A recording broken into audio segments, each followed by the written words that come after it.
Barra de Opinión presenta.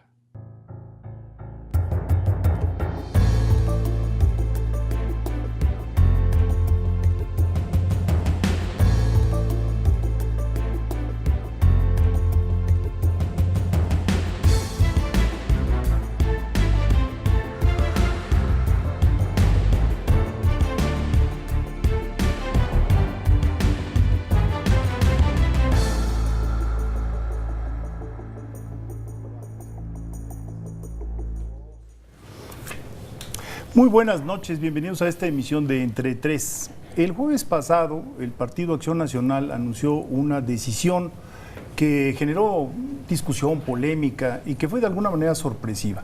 La postulación de una candidata ciudadana al gobierno del Distrito Federal, como jefa de gobierno del Distrito Federal. ¿Por qué causó polémica? Bueno, en primer lugar porque había otros nombres que se habían venido manejando en la prensa de personas vinculadas al Partido Acción Nacional. Y de pronto el presidente de este partido dijo que la opinión pública daba una preferencia clara a Isabel Miranda de Wallace. Y es en esta serie que hemos hecho en este programa de personas que abiertamente están compitiendo ya por la jefatura de gobierno o por la presidencia de la República, que tenemos hoy el gusto de tener aquí a Isabel Miranda de Wallace. Queremos platicar con ella sobre estos y otros temas. Isabel, muy buenas noches, bienvenida a este programa. A ti, muchas gracias por la invitación y el espacio.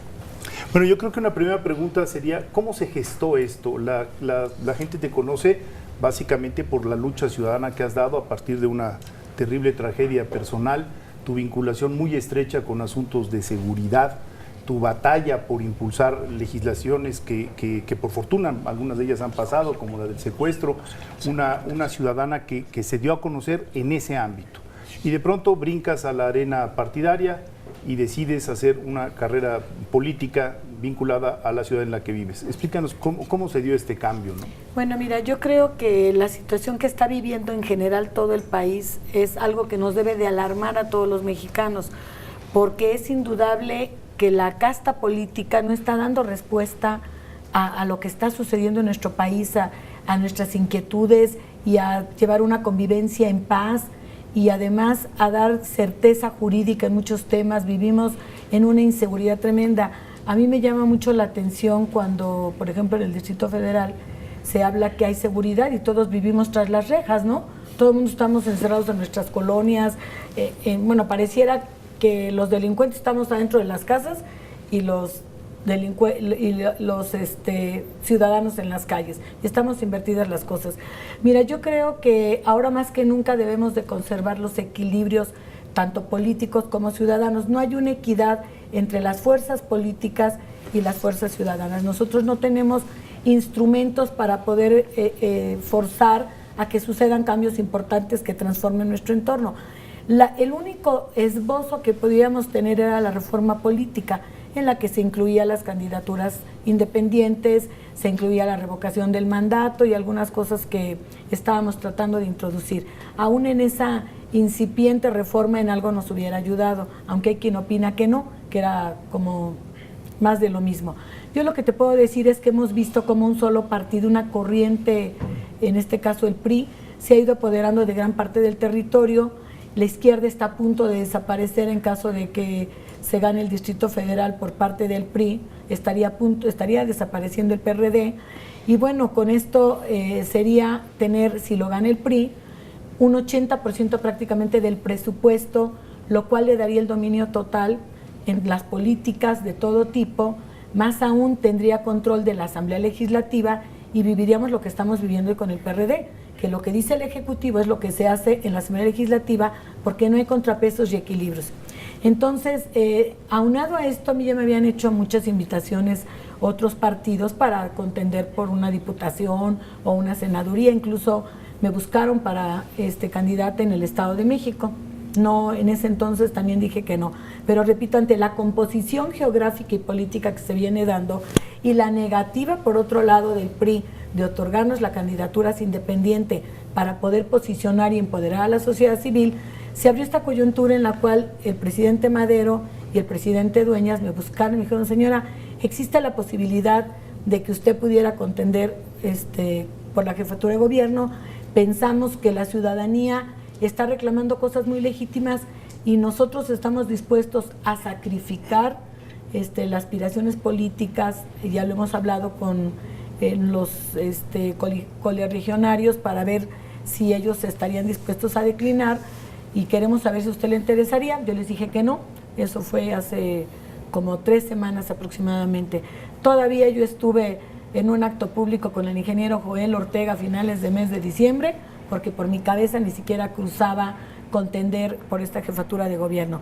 Pero precisamente, repito, después de cómo se fueron dando las cosas, se abre la oportunidad y me dijeron, bueno, es que es el momento de veras de que si los ciudadanos quieren también tomar esta responsabilidad, aquí está el PAN está dispuesto a abrirse para estas candidaturas ya que fueron negadas en la Cámara de Diputados y pues no se dedique nada más a criticarnos, éntrenle ahora, el presidente incluso lo ha dicho, ¿no? Ahora es muy interesante que el PAN se abra a un ciudadano, que abra un espacio que no hay en los otros 2 partidos, pero en el momento que un ciudadano participa en la vida política, no se vuelve un político. Si esta diferencia entre político y ciudadano es un poco artificial, los políticos son ciudadanos, los sicarios son ciudadanos. Aquellos que se dedican a la vida política, independientemente de su origen es ciudadano o no, vas a tener que jugar con esas reglas. ¿Cuáles son las ventajas, o algunos dirían las desventajas, de que no has tenido experiencia administrativa, que estás en un mundo que no es el tuyo? Es decir, porque eso es la forma mejor para los ciudadanos de influir en la vida política, que es hacerse candidato y no a través de otros mecanismos más indirectos. Mira, yo creo que la ventaja que tenemos los ciudadanos que estamos del otro lado, digamos que no hacemos política, es que tenemos visiones diferentes de las cosas. Los políticos les sucede que terminan por aislarse de la realidad, terminan por pensar que todo lo que hacen lo hacen bien, que todo lo que ellos legislan es lo que se aterriza en la vida práctica, y yo estoy convencida que esto no es así. Yo siento que se dio un distanciamiento muy importante. Yo tengo la ventaja que he recorrido toda la República, conozco las necesidades que tenemos porque yo misma las he padecido en esta ciudad, y creo que el hecho de que entre un ciudadano independiente sin el tema de la política es sano, porque creo que le da frescura.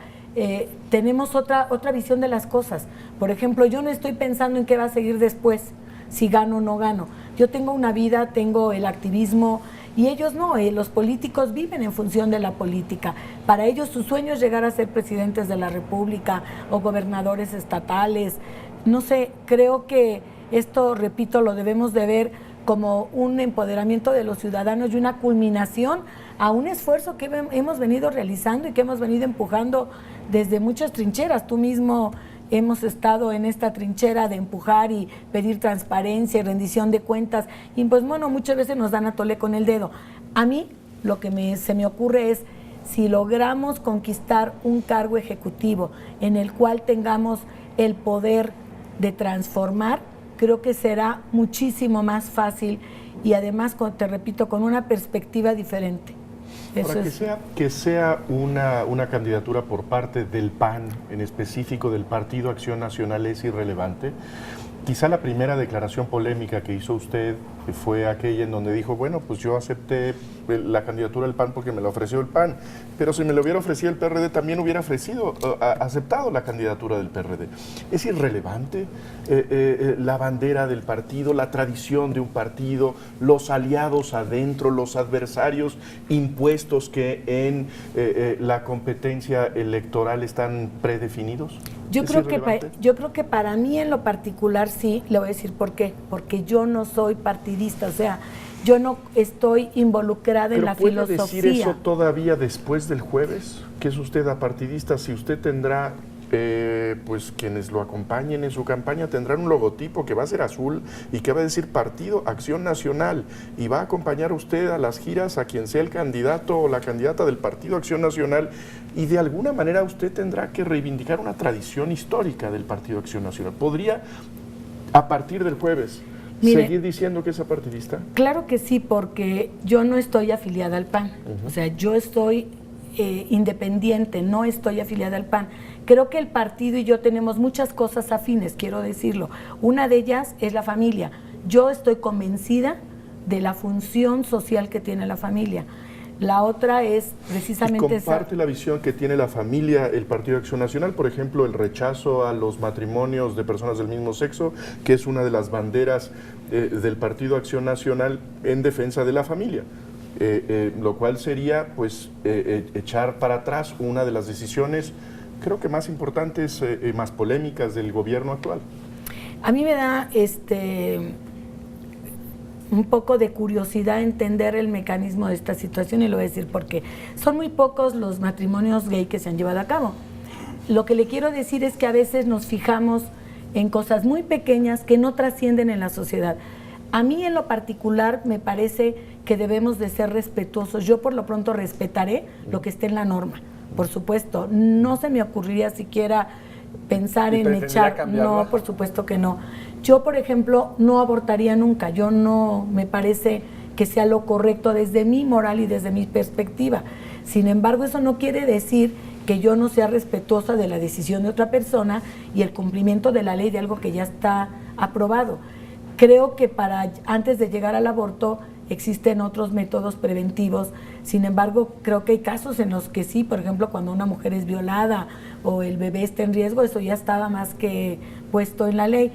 Pero yo repito, yo respetaré la ley y en ese sentido, sí, a lo mejor hay una contradicción porque yo no metería las manos para tratar de revertir esta situación, porque creo que debemos de ser respetuosos de la libertad que también tienen, en este caso, las personas que lucharon y conquistaron esos derechos. Decía usted que con cualquier partido, el PRD también se hubiera podido, se le hubieran invitado, se hubiera ido. ¿El PRI también? ¿Cualquier partido es cualquier partido? No, yo aclaré ¿Pero que... por qué no? Porque esto, entonces sería algo contradictorio. No quiero que el PRI domine el presupuesto, el país, y que se vuelva a instaurar un régimen en el que tenga control de todo, pues haga de cuenta, si es por el PRD y aceptan mis condiciones, que es llevar mi agenda ciudadana, en no afiliarme a un partido, pudiera ser, aunque quiero decirle que con el PRD sí tengo discrepancias muy fuertes. Sin embargo, si ellos hubieran aceptado mi filosofía en cuanto a hacer la agenda que nosotros con los ciudadanos tenemos, perfecto, porque ellos como partido podrán cumplir sus estatutos y demás, pero no me los podrían imponer a mí porque yo no formo parte de un partido. ¿Cuál es esa agenda ciudadana? Mira, por ejemplo, algo que es para nosotros trascendente es hacer prevalecer el Estado de Derecho, que lo que se ponga se cumpla. Otro tema importantísimo es la corrupción y la impunidad. Si tú te pones a pensar el tema de la corrupción, toca de manera transversal todos los temas, el que me pongas, el de transporte, el de ecología, el de educación, los programas sociales, la procuración de justicia. La corrupción trastoca a todos, porque nosotros, los mexicanos, pareciera que ya nos acostumbramos a que nos traten de pedir dinero y a tener que dar dinero. La corrupción está enquistada en este país. ¿Y cómo se combate? Bueno, yo creo que poniendo los mecanismos adecuados para poderlos transparentar. Y aquí yo creo que tenemos un excelente ejemplo y nos los ha enseñado muy bien. Pero yo creo que el secreto está en precisamente los controles. ¿Cómo puedes poner controles y cómo lo logras hacer y abrir a transparencia? Mira, nada más para ponerles un ejemplo. En el ámbito federal hay muchas cosas que están transparentadas que en el Distrito Federal no le están. O sea, no, pues hay muchas, desde a veces una averiguación previa, ahora la Comisión Nacional de Derechos Humanos tiene acceso. En el Distrito Federal no te la dan. ¿Cuánto pagaste por alguna situación? Bueno, lo vimos en la Cámara de Diputados. La diputada Lía saca una corruptela en la en la Asamblea Legislativa, y bueno, de repente lo ponen todo en secreto, remueven a la persona y ponen todo en secreto. Entonces somos especialistas en tratar de esconder las cosas, los mexicanos, me refiero los que están en el cargo. Yo lo primero que haría es de veras abrir las ventanas, ventilar y barrer la casa. Yo sé que tenemos que seguir hablando de políticas públicas, pero hay un aspecto de Isabel Miranda de Wallace que creo que la gente desconoce, que son tus orígenes familiares. ¿De dónde vienes? ¿Cómo fue la familia en la que creciste? ¿Por qué crees que puedes, digamos, interpretar el sentir popular? ¿Qué nos platicas al respecto? Mira, qué bueno que me haces esa pregunta. Yo siempre he dicho que estoy muy orgullosa de mis orígenes. Yo nací en el Distrito Federal, en la colonia industrial. Mi padre era taxista, fui criada en una familia donde había mamá, papá y fuimos 10 hijos. Todos obtuvimos estudios, todos hemos sido personas de bien, nos mantenemos nosotros mismos. Creo que tenemos una familia con muchos valores y prueba de ello es que nos vemos con mucho gusto y de verdad creo que el ejemplo de vida que nos dio mi padre de esfuerzo nos fue llevando a ir escalando otras posiciones sociales, pero porque hubo un padre que dio trabajo, constancia, ejemplo y lucha. Y eso es lo que yo aprendí en mi casa y eso es con lo que yo he trabajado. Prueba de ello es que yo he transitado en el activismo social durante 6 años, jamás le pedí un peso al Estado, a ninguno, jamás me patrocinaron un evento o les pedí que me ayudaran en algo para poder tener la libertad y la independencia. Y con esa libertad e independencia hoy el PAN la respeta y es que yo incursiono ahora en este campo. Oye, ¿qué harías con los taxistas en la Ciudad de México? Bueno, que es un mundo que... Pues ponerlos en orden. Mira, eso es un acto de corrupción. Dejaron crecer los tolerados y se corrompieron los funcionarios y después de repente lo hicieron legal lo que era ilegal. Muy bien, tenemos que hacer aquí una pausa. Regresamos muy pronto a seguir hablando con Isabel Miranda de Hualas.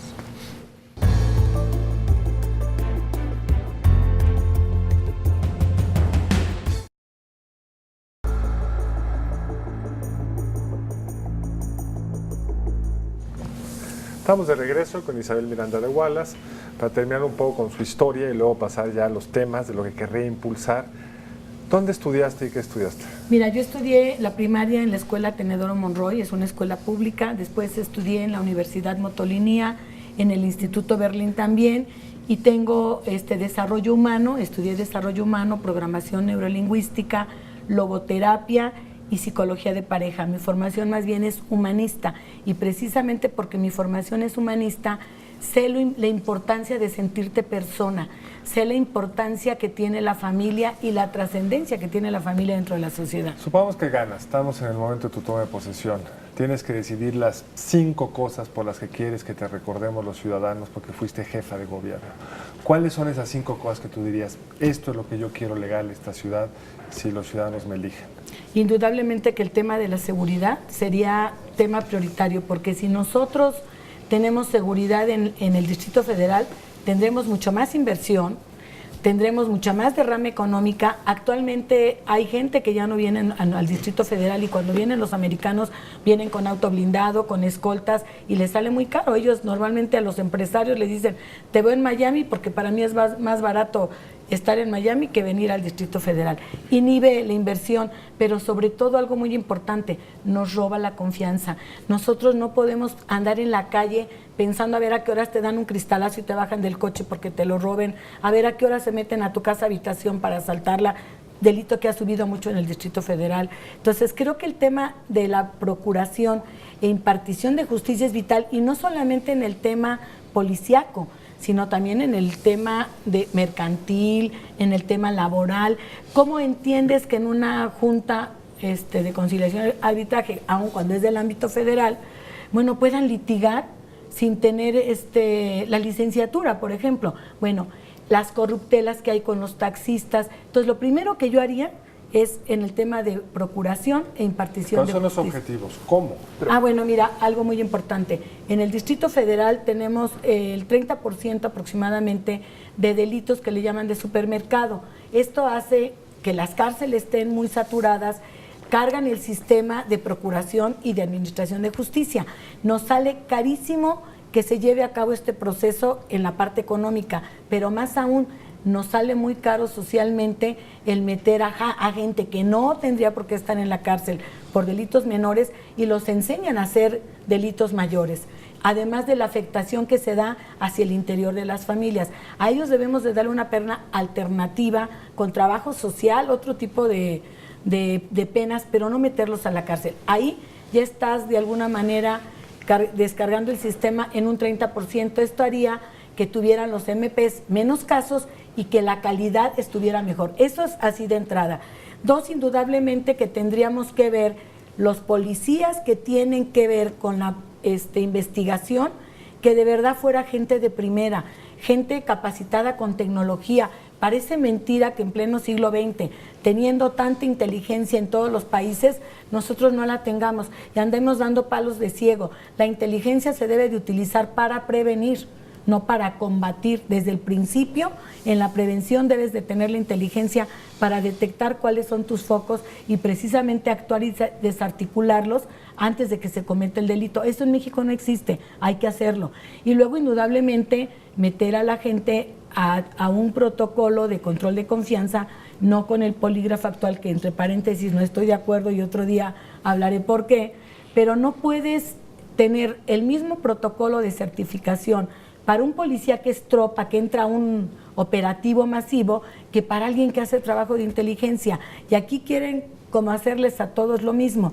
Con ese método nunca vamos a tener gente, aunado a la rotación natural que se da en la Procuraduría. Entonces, esas son, digamos, algunas de las acciones que de manera inmediata tomaría. Una pregunta, Isabel, la jefatura de gobierno del Distrito Federal tiene tiene muchas vertientes, tiene un trabajo político con la Asamblea, tiene un trabajo político con los delegados, que no sabemos cómo quedarían, pero también tiene una parte de intendencia. Es decir, cuando se vienen las temporadas de lluvias, pues resulta que hay inundaciones y que hay que reaccionar con prontitud y que hay que reaccionar con profesionalismo, pero también en la sequía tienes problemas brutales de desabasto de agua y así sucesivamente. El año está lleno siempre de sucesos que demandan a un gran intendente. Incluso se ha expresado por ahí la idea de importar algo que se ha hecho en otros países, que es nombrar a una especie como de gran intendente de la ciudad para que él se encargue de ese trabajo. ¿No te da un poco de resquemor pasar de cero a un trabajo, digamos, de administración tan complicado como es el de la Ciudad de México? Pensar en, digamos, imagínate el drenaje profundo, el financiamiento de estas obras, estoy pensando en el metro y el precio del boleto, estoy pensando en las líneas de Metrobús, o sea, hay una carga administrativa enorme en el GDF. Claro, mira, yo creo que la valía de un buen directivo, y eso te lo puede decir el dueño de tu canal, yo te aseguro que el dueño de este canal no sabe cómo jalan los cables, cómo se pone el micro, ni cómo se hacen los segmentos. Él quiere resultados. Bueno, pues es lo mismo. Yo creo que la importancia de un buen dirigente, un buen directivo, es escoger a las personas adecuadas en los temas adecuados. Eso es lo que yo pienso hacer. A llegarme, yo no soy todóloga y creo que ningún funcionario lo ha hecho. No hay algún presidente de la República o a un gobernador que sepa de todo, y eso me consta porque a lo largo de que he viajado me he dado cuenta. No somos sabios ningún ser humano. Entonces, bueno, yo lo que haría indudablemente es escoger, eso sí, tener la facultad de poner dentro del gabinete las personas adecuadas para cada uno de los temas. Y eso sí lo he sabido hacer, créemelo. Si no, no hubiera sido capaz de meterme en temas tan complejos, en leyes, porque no soy abogada. Ahora, un tema es el administrativo, pero el otro es el político. Es decir, cada una de estas cosas que dijiste, Federico, involucra una negociación con los peceros que no se quieren salir de la línea de Metrobús, con los que tienes que expropiar. Es decir, la parte técnica administrativa finalmente es lo de menos. Se requiere una enorme capacidad de gestión política. Mira, que requiere enfrentar a algunos de los miembros de la sociedad civil que van a estar divergiendo de lo que tú quieres hacer. Los peceros que quieren su línea son miembros de la sociedad civil y quieren defender sus actuales derechos.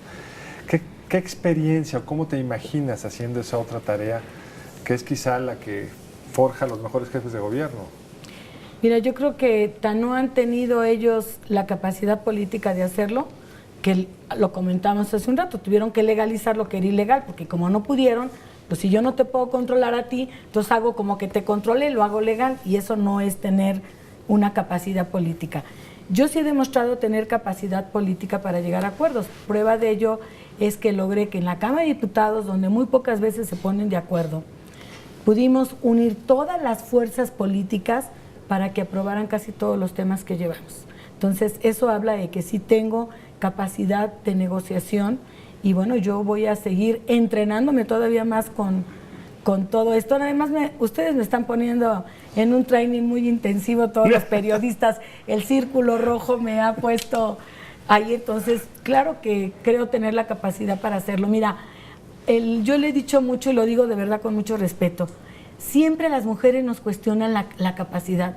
Yo te apuesto que si aquí estuviera a Fidel Velázquez nunca le cuestionaron y era lechero. Y nunca le cuestionaron si era capaz de tener capacidad política. Se necesitaba que ser político para tratar con Pero digamos, nosotros los cuestionamientos que le haremos a Beatriz Paredes, que espero que vengan a la mesa pronto, serán distintos, porque creo que la podemos cuestionar sobre su trayectoria, sobre sus ideas, pero no por el hecho de ser mujer, la consideramos incompetente para ser jefa de gobierno. Aquí me parece que sí es legítima la pregunta de cuál es la trayectoria que fundamenta la preparación para un cargo tan endiabladamente complicado como es la jefatura de gobierno del Distrito Federal. Me parece que el brinco, digamos, de la sociedad civil a la política no fue el brinco que pudo haber sido, digamos, más amable de la política legislativa, en donde me parece que podríamos nosotros imaginar una gran intensidad, una pasión por empujar una agenda de reformas legislativas muy concretas. Pero el asunto es el reto de esta gestión que me parece a mí verdaderamente enredadísima.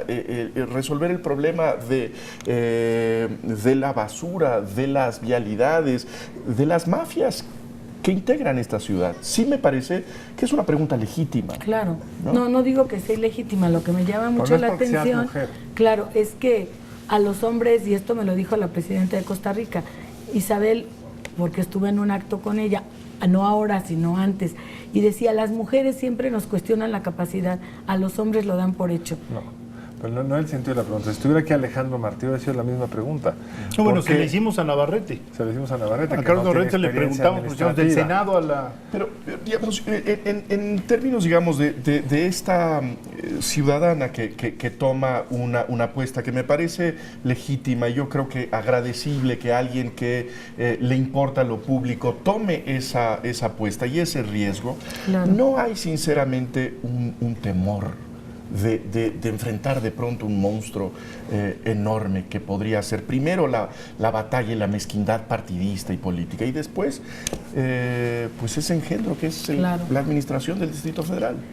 Mira, yo creo que el temor más grande que tuve, y lo digo de verdad, fue cuando yo me tuve que enfrentar a toda una institución como es la Procuración de Justicia, tan intrincada, tan corrupta, tan todo lo que es la Procuraduría, y por otro lado a un grupo de delincuentes donde estaba a riesgo mi vida. Y yo no tenía la más remota idea de lo que era investigar, de lo que era probar, de lo que eran las leyes, de lo que estaba bien y de lo que estaba mal. Y créeme que he sido muy buena alumna porque yo soy rápida para aprender. Y lo que te quiero decir es que sí tengo la capacidad, primero de administrar, porque yo he tenido experiencia, claro, no una ciudad, pero sí he tenido la capacidad de administración, sé lo que significa tener controles, sé lo que significa delegar, sé lo que significa poner atención en las urgencias y en las emergencias y en lo importante, sé tomar esas decisiones y te repito, yo creo que sí puedo, o sea, no te digo que va a ser fácil, pero creo que con un equipo bien armado, por supuesto que lograré salir adelante. El gobierno del Distrito Federal está de alguna manera condicionado para su buen desempeño a dos relaciones que son clave. La relación con el presidente de la República. ¿Por qué? Bueno, porque parte del financiamiento de la ciudad proviene de recursos federales, porque no cae mal que haya una buena actitud por parte del presidente de la República hacia el jefe de gobierno o jefa de gobierno del Distrito Federal. Y por el otro lado, con el gobernador del Estado de México. El gobernador del Estado de México ya sabemos que es priista. Del presidente de la República no lo sabemos, pero hay una probabilidad alta de que pudiera ser priista. ¿Cómo te imaginas tu relación en esas coordenadas? Institucional, indudablemente. Yo creo que tanto el gobernador del Estado de México como quien quede en la presidencia del partido que sea, debe de entender que una vez terminada la contienda, cualquiera que sea, nos lavamos las manos y vamos por el mismo bien que es México y nuestra ciudad. Creo que los ciudadanos debemos de aprender a que la discusión o la divergencia no es igual a rompimiento. Yo no tengo, en un país democrático eso es lo que se usa, poder confrontar ideas, debatirlas y no pues es que habló mal de mí el otro día, entonces digo, ya no somos niños chiquitos, somos gente madura y creo que ellos deben de tener esa madurez, igual que yo la tendré en el momento de podernos relacionar. Además, yo no tengo ningún problema en cuestión personal, ni con el licenciado Peña Nieta, ni con la licenciada Josefina Vázquez Mota, ni con el licenciado López Obrador, o con Santiago Krill o Cordero, cualesquiera que quedara. Yo tengo la capacidad de poderme relacionar con ellos y repito, sería una relación institucional al 100% y sobre todo de mucho respeto y de mucho diálogo, porque algo que tenemos que aprender los mexicanos es que los gobernantes tienen que aprender a dialogar para poder hacer acuerdos, sobre todo cuando estamos con un estado tan complejo como es el Estado de México, ¿no? Ahora, ¿no empieza tu candidatura muy rezagada? Es decir, ¿no hay esta sensación de que pues, los otros llevan una gran ventaja, el PRD, un partido que en el poder, Beatriz Paredes con toda la inercia de las ganancias en la opinión pública que el PRI ha tenido a lo largo del país, el efecto del Estado de México? ¿Estás aquí realmente para ganar? ¿Es creíble que puedes ganar? Claro, mira, es tan creíble que si no yo no lo hubiera hecho. O sea, créeme que no me metí a esto para perder, ¿eh? Normalmente no suelo perder mis peleas, y me refiero a peleas intelectuales o de lo que quieras ver. Creo que puedo ser muy competitiva, nada más que de una forma diferente. Yo no metida en la descalificación, en la trampa, en los trascendidos que avientan en los periódicos. No, yo voy a jugar limpio porque es lo que yo he aprendido.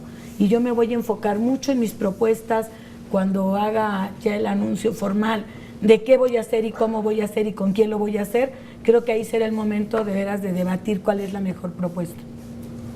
Y en estos días del jueves para acá, ¿ha habido algún descubrimiento, alguna sorpresa de pronto estar en una arena distinta? Porque sí está ya usted montado en un caballo diferente. ¿Cuál es la novedad, la sorpresa? Que no eres dueña de tu tiempo, y eso no me gusta. Pues Esa sí. es la primera experiencia que he tenido. Antes yo era dueña de mi tiempo, yo decidía a dónde ir, con quién ir y a qué horas ir. Por eso nos abandona usted temprano en el programa. Perdón, pero es que esas son una de las consecuencias, ya no soy dueña de mi tiempo. Una última pregunta antes de que te vayas y nos dejes. Hay una candidata del Partido de Acción Nacional a la presidencia de la República que por primera vez en la historia del país no es testimonial. Es decir, doña Rosario Ibarra y otras han sido testimoniales, todo el mundo sabía que no podían ganar. Pero en el caso de Josefina Vázquez Mota, sí es técnicamente factible que pudiera ganar, si se dan ciertas condiciones. Hay una candidata a la jefatura de gobierno. ¿Alguna agenda de género de tu parte? Mira, yo creo que sí, que tenemos que tener la agenda de género y tiene que ver con la familia. Mira, yo creo que el problema del Distrito Federal es el deterioro social.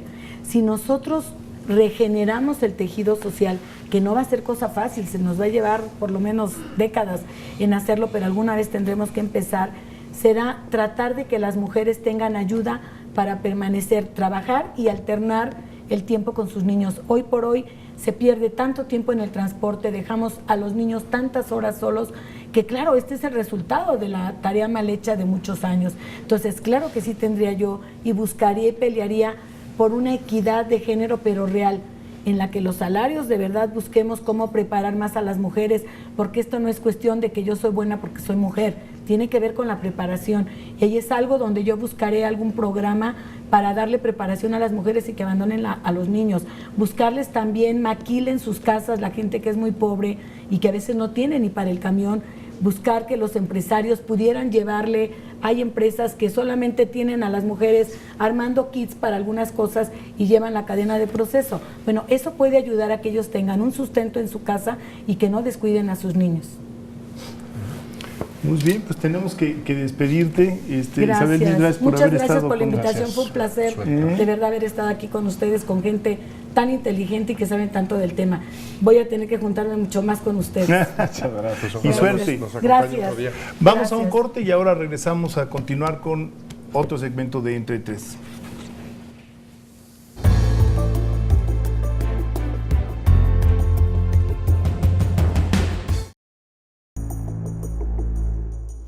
Bueno, se despidió ya Isabel Miranda de Wallace, le agradecemos mucho la conversación.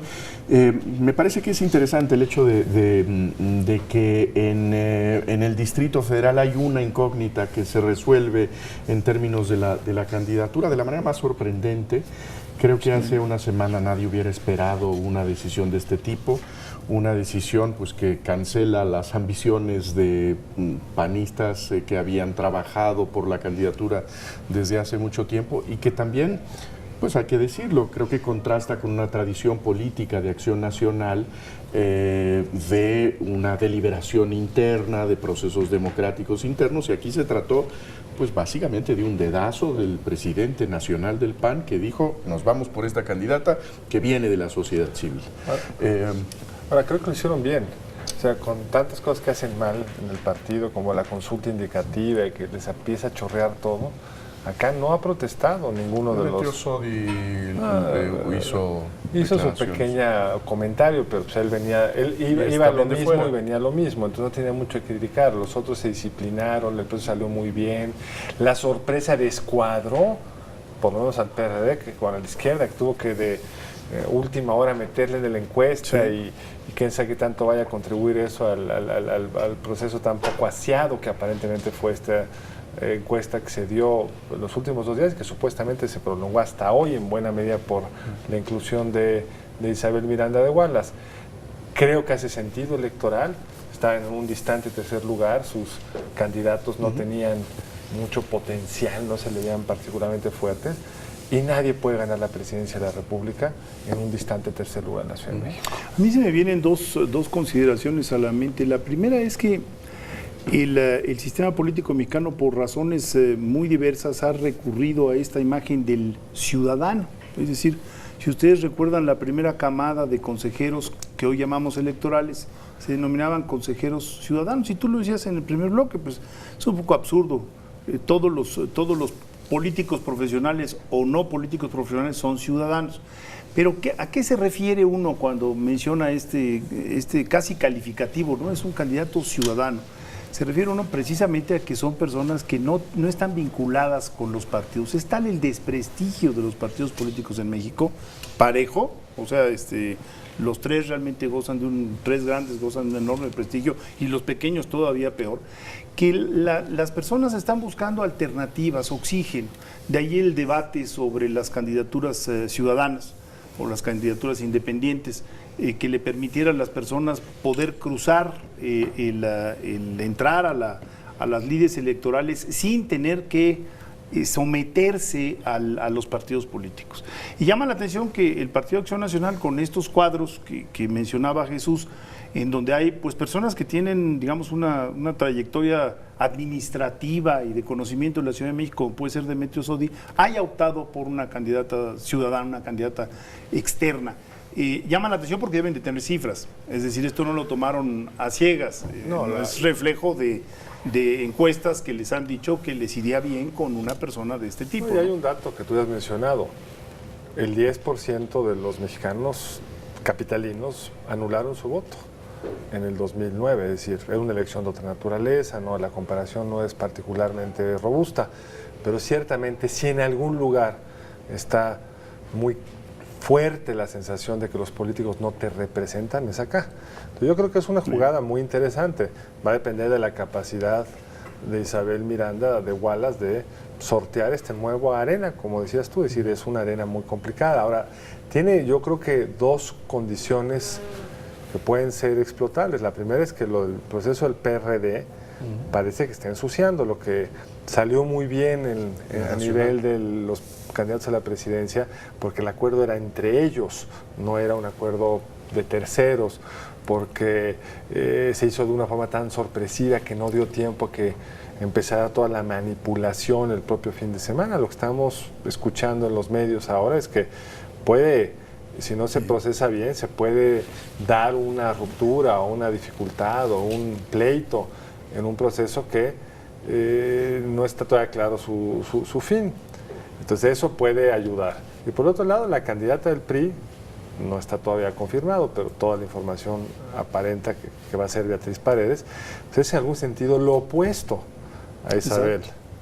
Es decir, es la política profesional por excelencia. O sea, ella es diputada desde que tenía creo que 21 años, le contestó un informe a López Portillo, ha estado toda su vida en cargos públicos. Entonces, nos pondría frente a dos personalidades muy Ahora, yo creo que polares. sobre todo la gran incógnita es de lo que pasó el fin de semana en el campo del PRD y la incógnita de que eso se resuelva pacífica y armónicamente. Creo que sí hay probabilidades de que eso se ensucie, de que los derrotados no queden satisfechos, que hayan denuncias, que haya movilizaciones. Desde luego, en términos físicos ya fue un proceso muy sucio. Nos dejaron la ciudad llena de basura, ¿no? Sí. Pero a eso políticamente también creo que puede tener su correlato. Y pues el PRD se puede hacer mucho daño a sí mismo, lo hemos visto antes, ¿no? Ahora, lo que llama la atención es también que el hecho de que tengan que recurrir a los ciudadanos no corporativizados, por decirlo de alguna manera. Antes se pensaba que para llegar al gobierno del Distrito Federal tú necesitabas el apoyo de los taxistas, el apoyo de, etcétera, etcétera, sumabas apoyos corporativos y entonces eso te daba fortaleza. Pero ya el hecho concreto es que esos grupos siguen siendo poderosos, pero son minoritarios a la hora de votar. En el momento en donde el ciudadano común, la mayoría de ellos apartidista, se presenta frente a la urna, pues el voto corporativizado no tiene mayor impacto. La señora Miranda de Wallace solo puede ambicionar a llegar a la jefatura de gobierno, pues por ese voto ciudadano de clases de ingresos medios, independientes, ¿no? Ahora es curioso porque creo que estamos en una discusión en donde frecuentemente hay propósitos confrontados. El debate sobre la reelección legislativa es básicamente un debate que tiene como propósito la profesionalización de la clase política, una profesionalización con rendición de cuentas. Pero el proyecto es básicamente tener un cuerpo profesional de políticos en democracia. Esta bandera es exactamente la contraria, es pensar que la profesionalización también puede ser un problema y que necesitamos oxígeno de fuera, que no es necesario ser un profesional de la política para hacerlo bien en el campo de la política. Pues quizá podría encontrarse una manera de acomodar estas dos Se pueden acomodar. vertientes, Si ¿no? tú Creo abres el proceso Sí. y los ciudadanos pueden competir contra el que ya fue electo diputado con dinero, con acceso a medios, en fin, es complicado administrarlo, pero si lo logras hacer, puedes tener las dos cosas. Si los ciudadanos prefieren profesionalizar sus políticos, podrán hacerlo. Si prefieren elegir a ciudadanos que vengan de afuera, podrán. Hoy la legislación no permite ninguna de las dos cosas. La única forma de incorporar a ciudadanos es, como lo hizo el PAN, desde uno de los partidos establecidos. Entonces, creo que hay posibles diseños para resolver esto. Creo que el punto de fondo va a ser qué tan hartos están los ciudadanos y qué tan va a ser capaz ella de capturar ese desprecio, ese enojo, ese cansancio con los políticos, cuando por el otro lado tenemos también una circunstancia bastante particular. La primera es que la izquierda compite por la jefatura de la Ciudad de México con un personaje local. Sí. Todos los otros habían sido figuras nacionales, eso les había ayudado. En el extremo Cuauhtémoc casi corrió una campaña presidencial para ganar la Ciudad de México con un gran arrastre en la elección legislativa del 97 en ese mismo sentido. Pero todos han sido personajes como de otro tamaño. Ahora cualquiera que quedara, Alejandra Barrales o Miguel Ángel Mancera, son gente de la política local. Mientras que por otro lado va a concursar pues una priista muy tradicional. Es un cóctel muy novedoso. Pero yo creo que sí estamos viendo una elección en donde se juega muchísimo y donde pues yo creo que hay un margen de mayor incertidumbre que en la elección presidencial, en donde desde luego que hay incertidumbre, no tiene nadie ganada la presidencia, pero sí creo que el PRI tiene una ventaja bastante franca en la elección presidencial y que no se ve desmentida por las encuestas recientes, a pesar de los traspiés de diciembre de Enrique Peña Nieto. Me parece que hay una elección bastante armadita. En el Distrito Federal está por hacerse y creo que ahí hay preguntas muy grandotas, ¿no? A mí me parece que además también vuelve a confirmar algo que hemos visto en el resto de la República, porque este programa ha estado muy centrado en la Ciudad de México, pero puede servir para darnos cuenta de lo que ocurre en el resto de la República. La Ciudad de México fue vista como territorio perredista indudable. Y hoy ya no estamos tan ciertos de que esto sea así. Como Michoacán fue visto como un territorio perredista. De una familia. De una familia. Y como Chihuahua fue visto como territorio panista en algún momento, ¿me explico? Y podríamos seguir diciendo, bueno, hay otros territorios que fueron vistos, Nuevo León mismo, ¿no? Oaxaca, donde se daba priista. Oaxaca priista. Y esos territorios lentamente van desapareciendo, lo cual yo creo que es una muy buena noticia. El ciudadano mexicano está aprendiendo a votar por la alternancia, votar en un sentido y en el otro, lo cual a algunos los desespera, decir, bueno, pero entonces votar por el PRI es caminar para atrás. Pues, difícilmente la historia va para atrás. La República hoy está conformada de una forma muy diferente y la Ciudad de México es una novedad. Hace 6, 8 años el PRI tenía en México, en la Ciudad de México, 10-12% de intención de voto. Podía desaparecer, por decirlo de alguna manera. Y hoy su candidata, por lo que dicen algunas cifras, si fuera Beatriz Paredes, podría estar situada casi en el mismo nivel que Miguel Ángel Mancera, que ha estado, digamos, en la luz pública en la Ciudad de México, activo, y que tiene al fin y al cabo una materia muy atractiva que es seguridad, ¿no? Y el otro tema que se deriva de ello es que la decisión de la Ciudad de México va a tener un gran impacto en la vida nacional. Siempre lo tiene, pero quizá en este caso va a ser particularmente notable. Si perdiera Mancera o Barrales, la izquierda, sería La debacle del PRD. un golpe quizá mortal o por lo menos de muy difícil pronóstico. No tendrían ya base territorial alguna, porque pensar que el gobernador de Guerrero es del PRD es un poco absurdo. Lo apoyaron por razones extrañas. No les quedaría realmente ningún cobijo territorial. Si ganara el PRI, sería todo un acontecimiento, un poco lo que decía la señora Miranda de Wallace.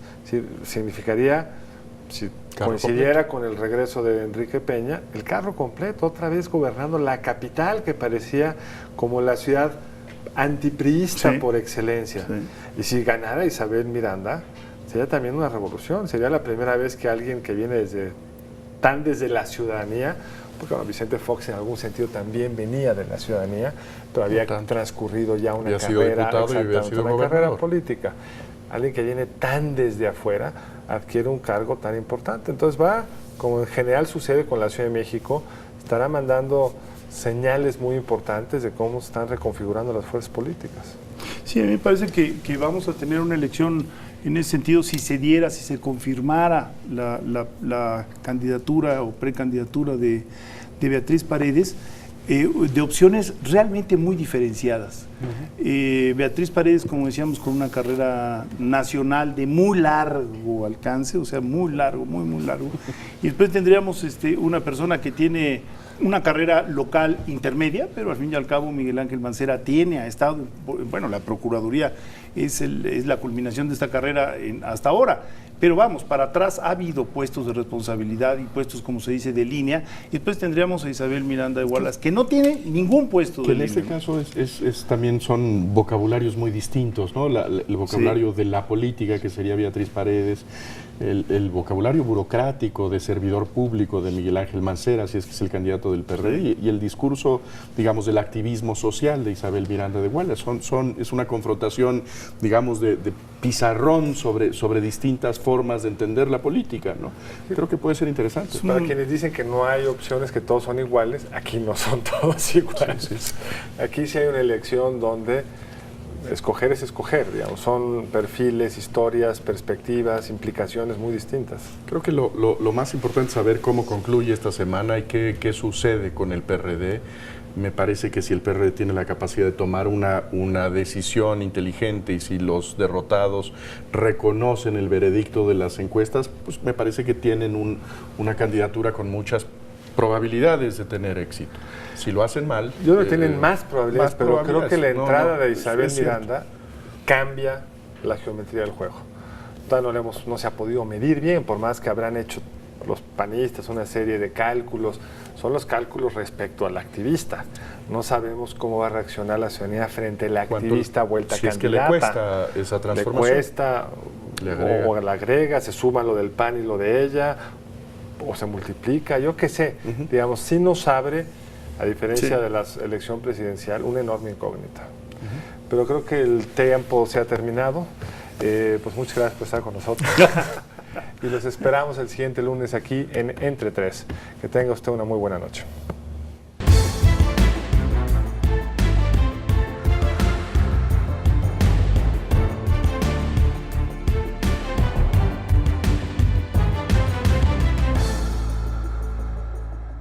Barra de Opinión presentó.